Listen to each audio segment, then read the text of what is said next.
and then four different marriages. Yeah, four different people. That's a lot of broken hearts. No, it's just one heart that was broken. Broken. Nader, the other one.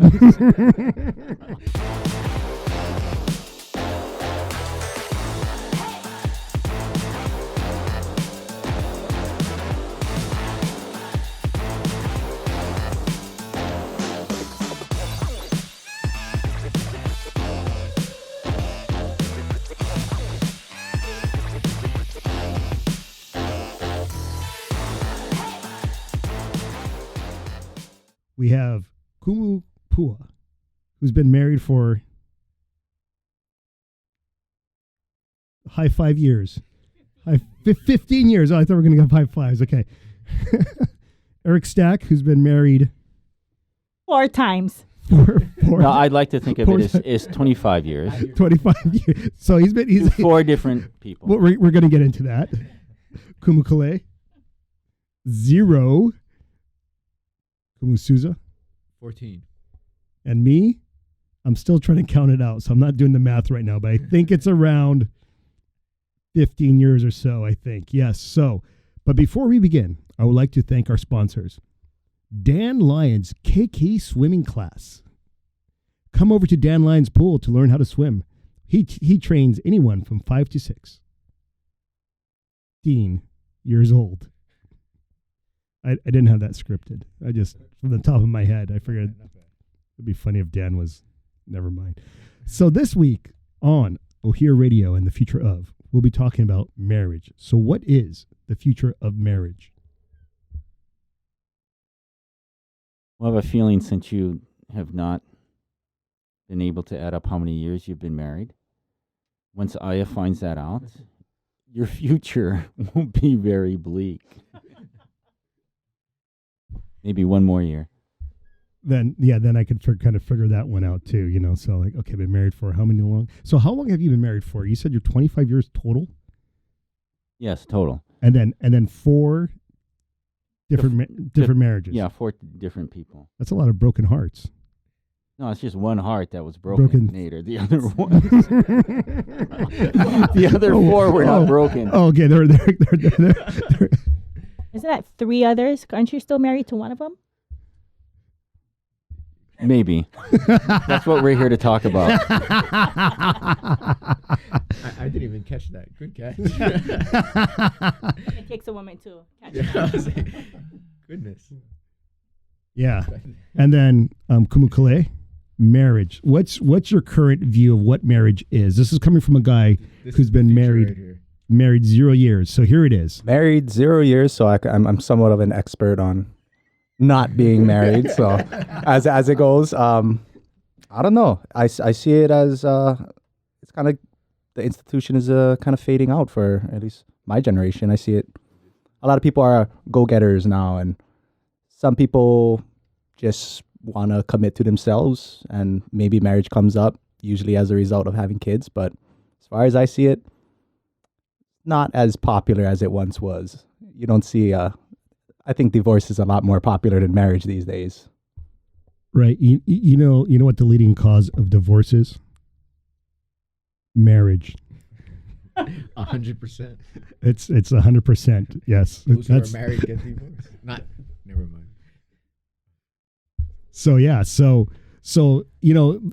when even in Japan, a lot of the men and women, they don't want to get married, and what they're saying is, what they're realizing is that there's a term which is called mendokusai in Japan, which means a little bit, it's bothersome. For some people, marriage is bothersome because now you have to take care of an individual. I think during my generation, marriage was I kind of grew up with the understanding that we're here to take care of each other, we're here to work together, we're here to raise a family, and I do see it like, especially when I travel, I don't see people wanting to go out and start long-term relationships. It's a lot of short-term relationships. Hey, yeah, we can get along, we can hang out, we could have some really great conversations, and then, okay, you go your way and I'll go my way, and that's how I see a lot of it coming out. Well, I think for those of us that are married know that it's very difficult. Being in a relationship is difficult. I mean, there's so many factors. But I think for nowadays, I think people just give up too easily. And so they choose not to get married. They don't want to work through things. where in the older generation, that's what, there was usually just one marriage. I mean, not to say that people didn't get divorced before, but nowadays I think people, if something happens, instead of working it out, they just move on. And so I think it's happening a lot. Right. And some people it's happening several times. Moving on. So do you want to talk to us about each of those transitional periods? Can you share that with us? I guess you're talking to me because I don't. That would be it.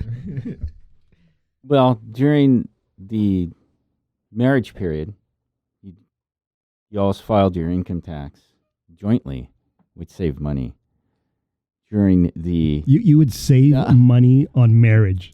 yes, That's like a coupon. yeah, that's exactly. You know, I never use coupons. Groupons. What about Groupons? Can we move to Utah and do Groupons?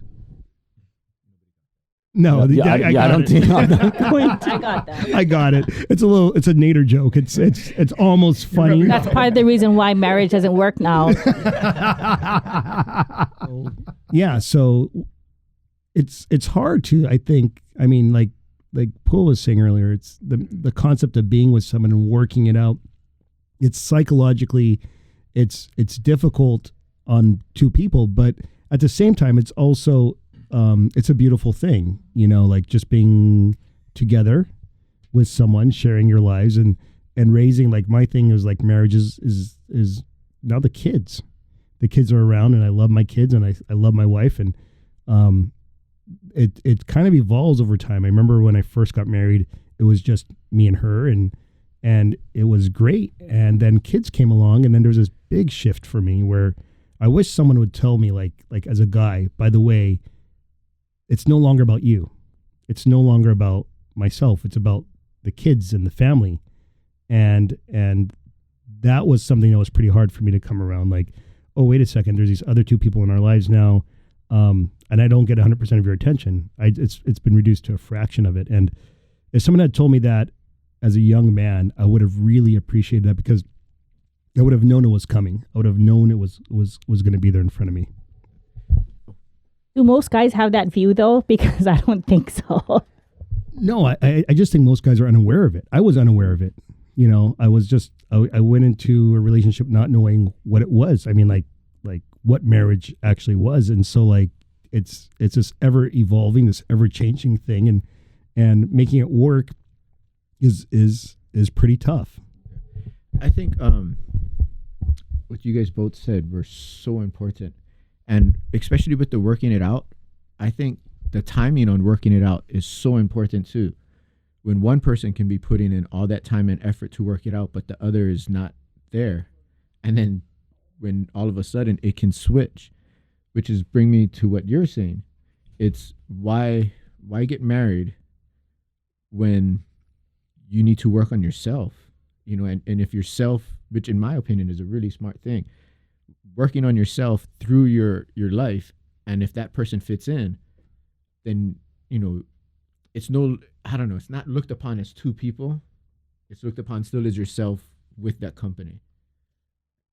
Yeah, and as the generations go on, there's always like a arrested development going on. We're still all kind of in like perpetual adolescence. And like Poole was saying, it takes a lot of guts, and it's a lot of work to get married. And some people just see it as an investment that maybe they'll invest in later, and maybe invest in yourself first.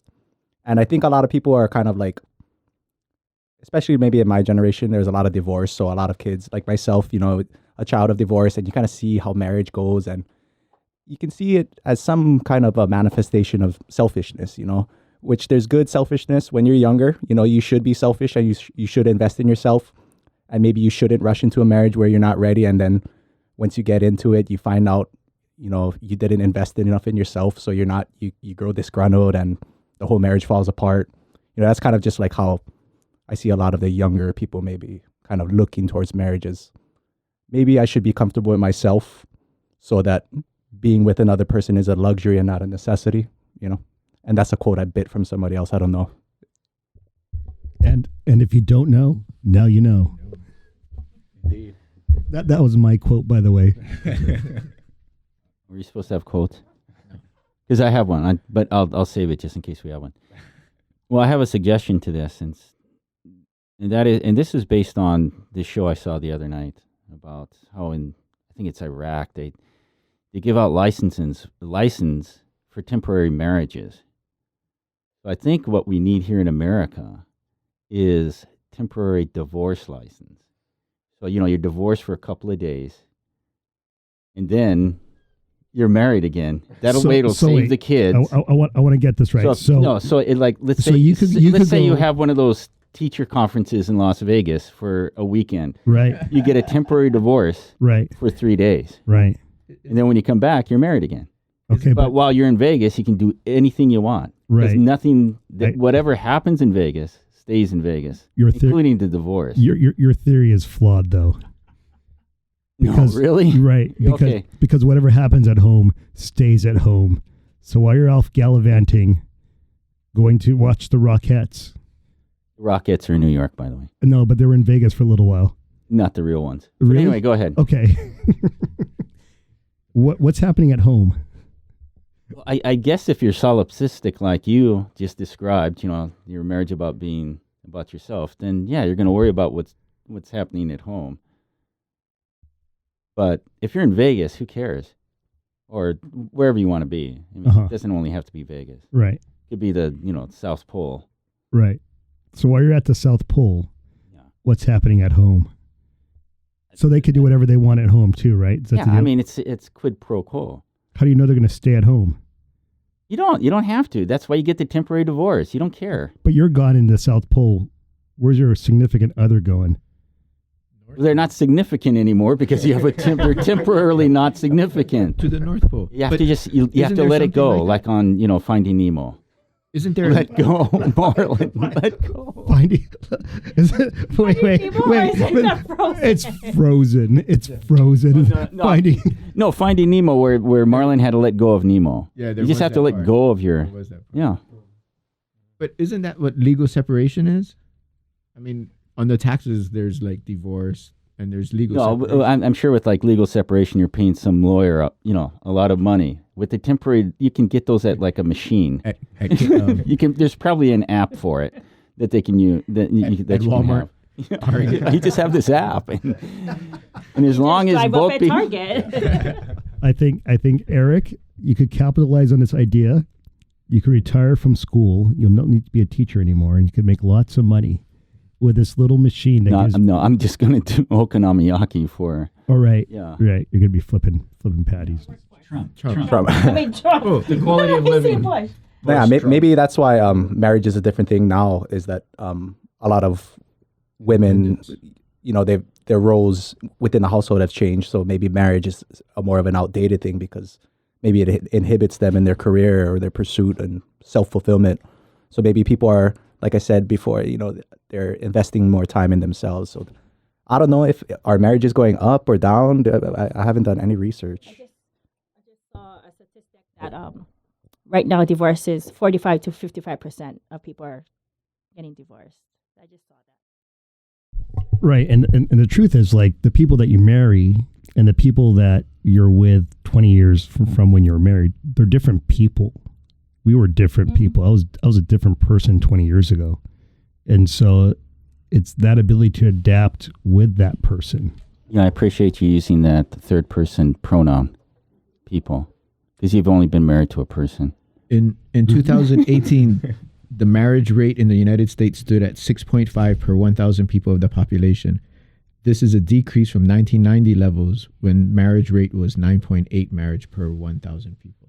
Which Decline. directly accounts for my marriage history. And kind of going on what Clay said, that I think the roles just in life are changing. Going back to where before the women the woman would stay home and take care of the household. Now they're out in the workforce. I know I was raised where never depend on a man. Yeah, so taking care of yourself. And so if anything, I can honestly say that if anything was to happen between my husband and I know that I could take care of myself and my kids and live the life that I want to live. I don't have to depend on somebody else. And that's a huge thing. Like financial independence is an extremely empowering thing for anyone to have, to not be able to depend on someone or something financially and be able to sustain, I guess, your lifestyle and your existence. And I encourage everyone, get a good education, get yourself marketable, become knowledgeable. You know, that's going to give you the edge. That's going to give you that option to really control your fate and how things run, especially in the household. Even last night, my wife told me, "Oh yeah, I could be independent." I said, "Yeah, you can. That's where you're at right now." That's where that app comes in, Nader. So how does the app work? So I get it on my phone. What if my wife sees it though? Oh, what? It would have to be a mutual thing. Yeah, it'd have to be a mutual thing. And I'm sure your wife, you know, yeah.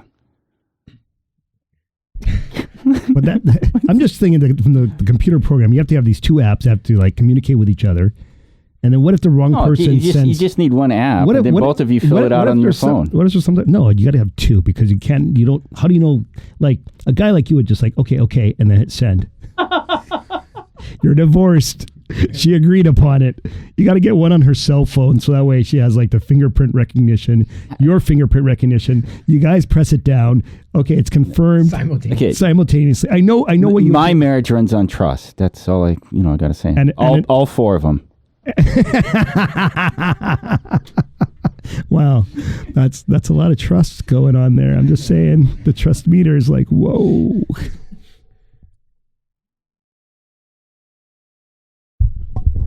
That is an important part of marriage. It's actually a pretty big thing because they could come up to you and they could find the truth. They could find your truth. With that, next would probably be communication, because failure to talk would be probably failure to marriage. Looking at the expert there. My present wife of 3 years barely knows English. And that's why it's working. That's why it's working. That's why it's working. So there's the only communication we have is nonverbal. That's perfect. Which once again, it goes along with my quote.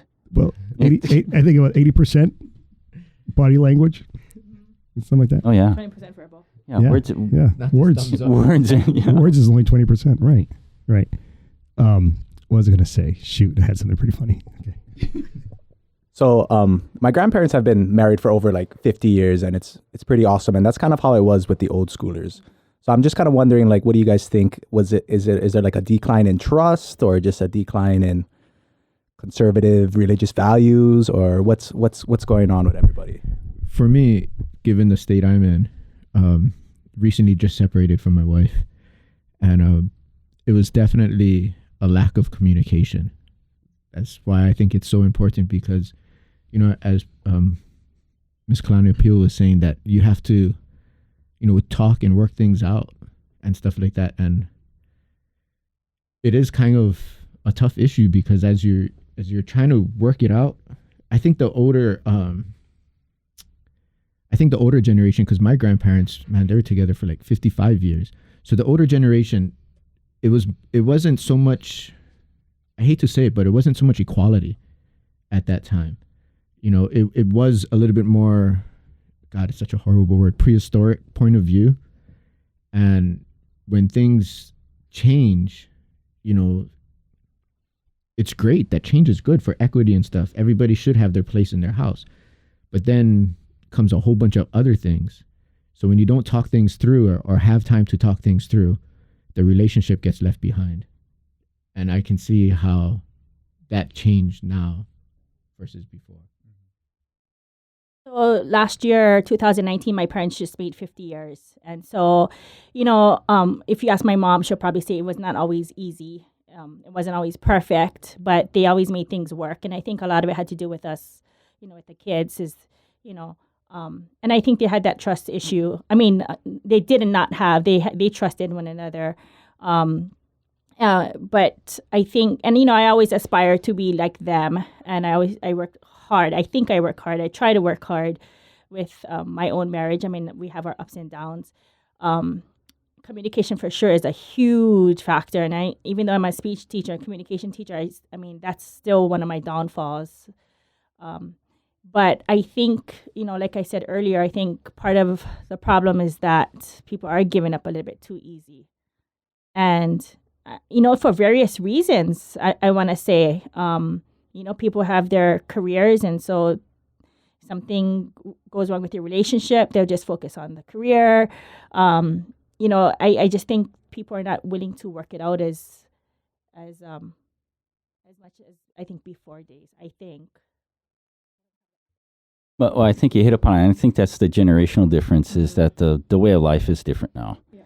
And as Americans, we're programmed to do that. We're programmed. I mean, every time you talk to a student, it's always, be the best you can be, do this. And it's always me, me, me, me, me. And so if you program someone like that, when it comes to hard decisions or trying to work things out and cooperating, you're always going to take it from that one-sided point of view rather than, like in my grandparents' generation or the grandparent generation in here, it was probably more of a collective, and it was heavily influenced by the way their parents grew up and their parents grew up, which was a lot different than modern culture is now, where it's the individual is everything. People are just trying to survive too now in this society, and so sometimes marriage just gets put on the back burner. We're just trying to stay afloat and make a living, and trying to keep up, and relationships get put on the hold. Big time. One of my biggest issues with my marriage is my memory. And I'm serious. It's sort of like That's really bad with the Japanese. You got to have a good memory. When's your anniversary? It's coming up. If you ask my dad, he's going to be 80. He would say it's just selective hearing. Is that what it is? I wish. Yeah, she'd ask me to do stuff. Oh, make sure you pick up the kids on the way home. That's a bad one, by the way. And I'll just drive past the school, or we got karate, and meet me over here, and I'm drive past them, and oh no, I forgot the kids. It's just really simple things, but just memory. So she's grown to actually understand that I just forget things. And it's not like it's intentional. Really, Nader? It seems that happens a lot in other relationships too. Come on. No, it's only that one. Actually, the other day, it was pretty funny. One of the students says, "Hey, Nader, I need your help." And I said, "Okay, don't worry. I didn't forget about you." 10 minutes later, "Nader, you forgot about me." No, I think you bring up a point too. I think we're so preoccupied with so many things, yeah. And I think we just got to take the time to stop sometimes and just listen. I think, we hear, Right. we hear our other half or our spouse, and then, we're trying to think of what we need to do next. And I think it's common now. Right. Okay, so I know no one has a prop, but if you had a prop today for representation of marriage, what would it be? We'll start with Pua.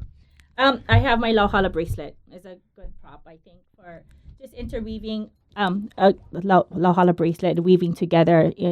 Marriage is not easy. You're bringing two different family styles, ethnicities, culture, and so working through that is difficult. But if you can get it together and get the right weave on, I think a marriage will last. Wow, that's really great. Eric? Well, actually, I have my prop. It's the card for my divorce lawyer. For those of you who need it. Which Do you do have you the really same have lawyer it? for each Do you really one? have it? Oh no. No, I don't. But I will leave with this, and that is that I know I joke about divorce a lot and sort of celebrate it,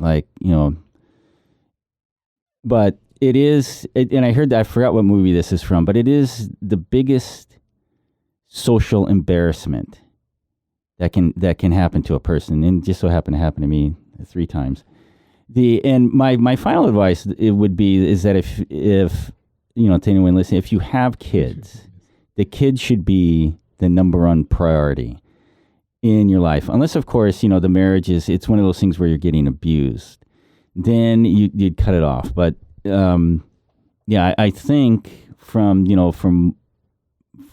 experience that perhaps the kids suffer the most because they buy into the homogeneous man-wife Were you stereotype. talking the kids should be top priority in the divorce or the marriage? Before you decide to divorce. Okay. Because I strongly disagree. I think that was one of the leading factors to me and my wife splitting up, was we put my son first in everything, and it really destroyed the relationship. But since I'm on it, I know it's your turn. Mine is my tattoo. This was when we got married, and a lot of people have always questioned, what if we ever get a divorce or something, what would I do? And nothing. It's a part of me. I'm not going to erase 27 years over, whatever mishap there might have been or something, lack of communication. It's who I am from this day forward, and I'm proud of it. And then you have your son too, so it's a product. I mean, he's a product. And I don't know. I'm sorry it has to end on me. I mean, I don't have anything poignant or anything to say about this subject. It rarely comes across in my mind. Do you have a girlfriend? No. A friend? Let's just say this room is getting a little hot. You guys notice? They actually say that that's part of the reason why people are not married too, because there's other means. Yeah. There's how that goes for you. Yeah.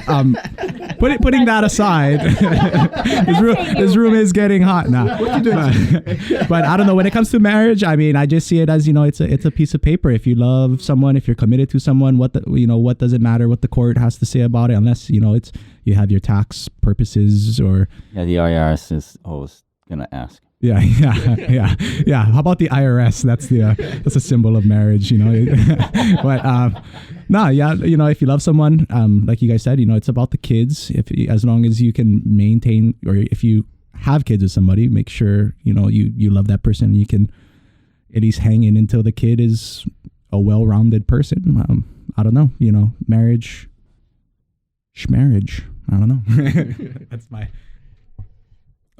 The thing which I'll bring is, since Eric didn't bring it, is okonomiyaki. I think that could save a lot of marriages. It's quick, it's easy. Flipping like Japanese, like, I don't know how to describe it. It has to be Hiroshima style. Hiroshima style. Yeah, the or bust. Osaka style, forget it. No, Osaka, they're just throwing that stuff all in there. So, but it basically is like a pancake with like noodles and bacon and like cabbage and then a raw egg cracked on top of it. They flip it over. And they just like put like flakes. You have like flakes on there, and it's just like that. It's quick, it's easy, it's hearty, it's delicious. It's everything you need to survive. And on that note, I'd like to thank you guys for tuning in to the Future of and Nohea Radio. Thank you to Kumu Pua, Kumu Eric, Kumu Kale, and Kumu Souza for being here. Really appreciate it, and thank you for sharing with us.